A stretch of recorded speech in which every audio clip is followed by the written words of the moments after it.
It's time to delve into the mind of, and maybe even to the vocal cords, of the one, the only Matthew Archbold. Good morning to you, Matthew. Sing it for us, brother. Hey, Matthew.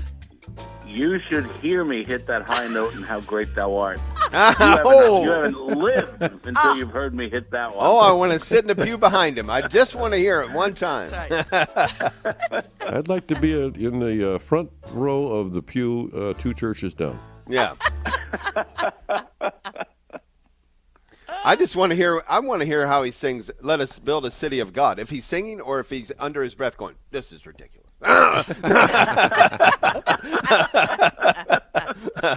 How you doing, Matthew? Good morning to you, Matthew.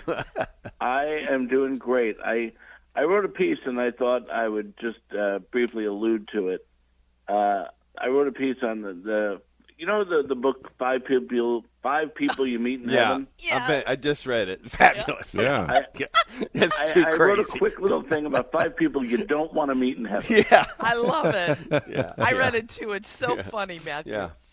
Now, if you wake up, okay, and all of a sudden, you get hit by the bus or whatever happens to you, and you wake up and you see Jeffrey Dahmer standing near you, Yeah. you're probably going to think you went to the bad place. Yeah. Right. Yeah.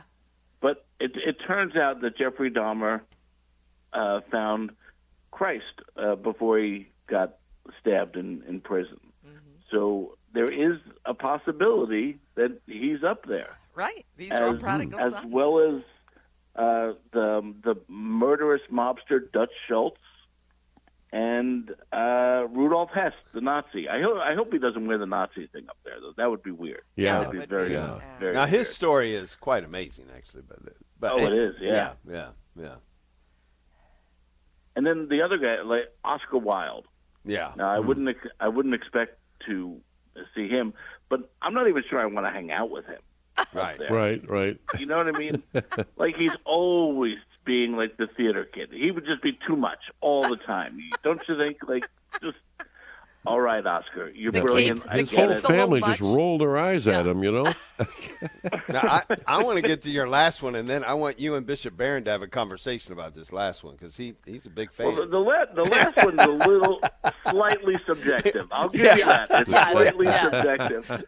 But the last guy I don't want to meet in heaven, and I know Bob Dylan is a wonderful artist, and he's a Christian convert, and that's really wonderful. I think that's wonderful. But if I'm up there and he's in the angelic choir, do I really want to hear him crowbarring his way through all these beautiful songs? No, I want to be on a different side of heaven than hearing him, hey, oh, hey, oh, hey. Yeah. Maybe, just turn his mic off. Let the mics in front of the rest of the choir. They are on. His is off. There you go. And let's say in a perfect heaven, there are no harmonicas. I mean, Oh, yeah. Yeah, you don't see that in the Bible, right? So, Yeah. I agree with you. I mean, he did write wonderful songs, and I used to play some of his songs, but his voice just wasn't there for me. Yeah. Right. Just let other people sing it. It's kind of like Tom Waits. You write great songs, but you shouldn't be allowed to sing them. right. Yes. Yeah. What is that? Stay in your lane, right? Yeah. Exactly. Yeah. well, any fan of the Andy Griffith Show, it'd be like when Barney Fife was singing, and they had Gomer Pyle's voice being heard. Yeah. Oh, yeah. Instead. Yeah. Right. Oh, All right. Matthew. We have to call this here. How many Catholic radio shows get a Don Knotts reference? Oh, there you go. Come on, Yeah. folks. Yeah, only here. Only Yeah. here. You're not even being charged for this. This is free. Coming over the airwaves. How many Catholic radio shows are hoping Bob Dylan isn't in heaven? I mean, come on. I didn't say I didn't want him in heaven. No, I you said you I just wanted don't to want be in him. a You don't want to be different near part. him. Okay, you don't that's want right. him, you don't want him to sing to you. We Yeah, got that's that. right. Yeah. They're That's all in heaven, but you that's don't a good just want to distinction, stand yeah. next to him. Yeah, That's yeah. good, yeah. So I am curious about, I love this, and I don't mean to switch topics on you if you want to say more about that story, but the one with Brandon Gill, Congressman Brandon Gill, I actually saw that interview or that congressional report there. And that was amazing, didn't you think?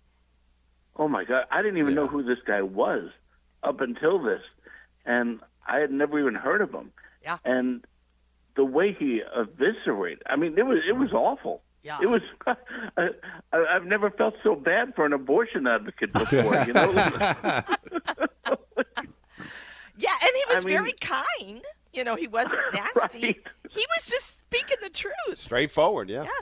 It's so true. If you're advocating abortion, then advocate for it. Mm-hmm. Right. But no, they never do. They always have to, figure out a different verbiage, different nomenclature.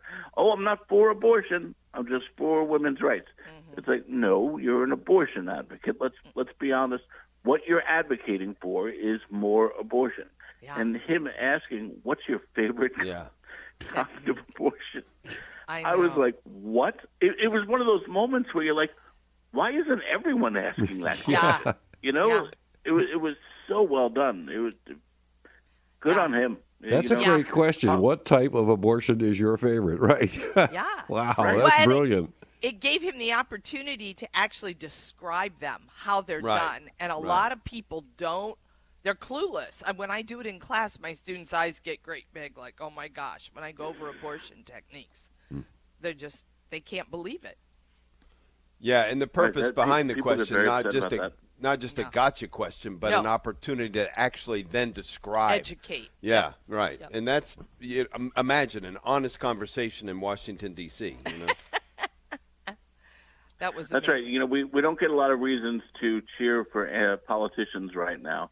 But, Brandon Gill definitely gave us one. Definitely.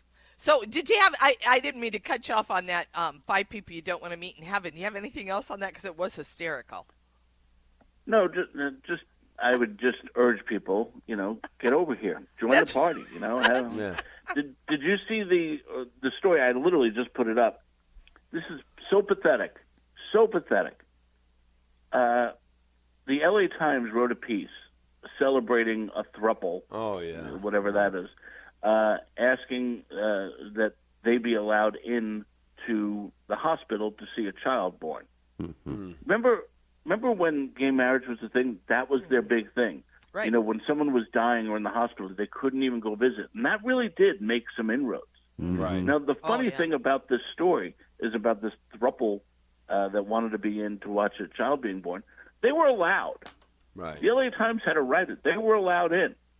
But there was this fear that they might not be, So they're going off this same script, trying the exact same script over and over and over because it worked last time. But here it doesn't even fit because all of them got in to watch the child being born. But they're making it like, oh, how do we allow this injustice to continue? It's like, no, there was no injustice, folks. And you have to say, Matthew, that you want the envelope to continue to be pushed further and further on that side, right? Because at least some people are finally waking up to this thing. Absolutely. And the numbers are turning.